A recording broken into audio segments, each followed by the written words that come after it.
शहर में सुबह शांत थी। प्रशांत महासागर के ऊपर आसमान नीला और साफ था। सब कुछ सामान्य लग रहा था, जब तक कि पहाड़ियों पर धुएं का पहला गुब्बार दिखाई नहीं दिया। पहले तो यह नीले आसमान के सामने एक पतली धूसर डोरी थी, अदृश्य। लेकिन कुछ ही मिनटों में यह गाढ़ा, काला और एक विशाल बादल में बदल गया। कुछ जल रहा था, और तेजी से। लोग अपने घरों में टीवी चालू करके बैठे थे, या अपने दफ्तरों से, सड़कों से देख रहे थे, क्योंकि लपटें पहाड़ियों पर सूखी झाड़ियों को खा रही थी। आग अस्वाभाविक गति से जल रही थी, सड़कों पर उछल रही थी, कुछ ही सेकंड में पूरे पेड़ों को अपनी चपेट में ले रही थी। हवाएं तेज थीं, अनुमान से कहीं ज्यादा तेज, लेकिन आग के चलने के तरीके में कुछ अजीब था। यह हवा के साथ नहीं चल रही थी, यह हवा के विपरीत चल रही थी। आग समुदायों में फैल रही थी, घर घर में ऐसे घूम रही थी जैसे कि यह अपने आप में हो।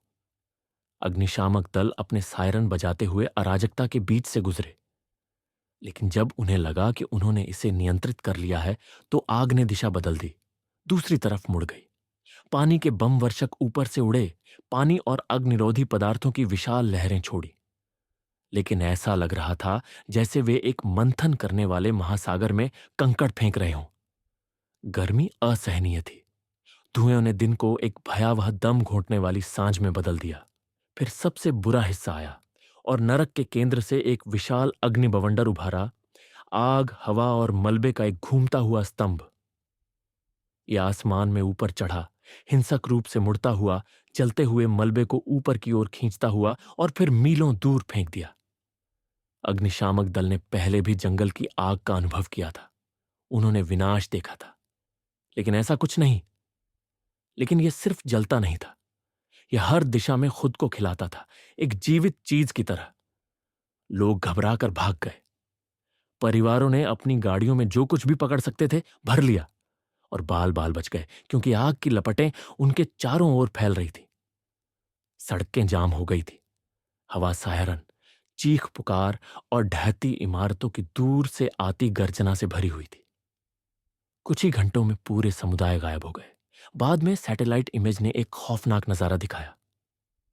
ये एक दिशा में नहीं, सिर्फ हवा के साथ नहीं, बल्कि एक साथ कई दिशाओं में फैल गया था। इसकी गति हर जगह थी, हर मॉडल को अनदेखा करते हुए।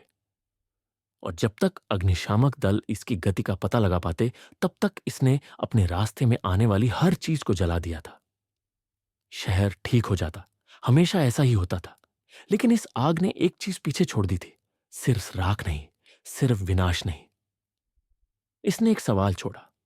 यहां कुछ ऐसा हुआ था जिसे समझा नहीं जा सकता था। और अगली बार जब हवाएं तेज होंगी और हवा शुष्क हो जाएगी, तो लोग याद करेंगे, और वे आश्चर्य करेंगे, आखिर वह कौन सी चीज थी जिसने आग लगाई थी।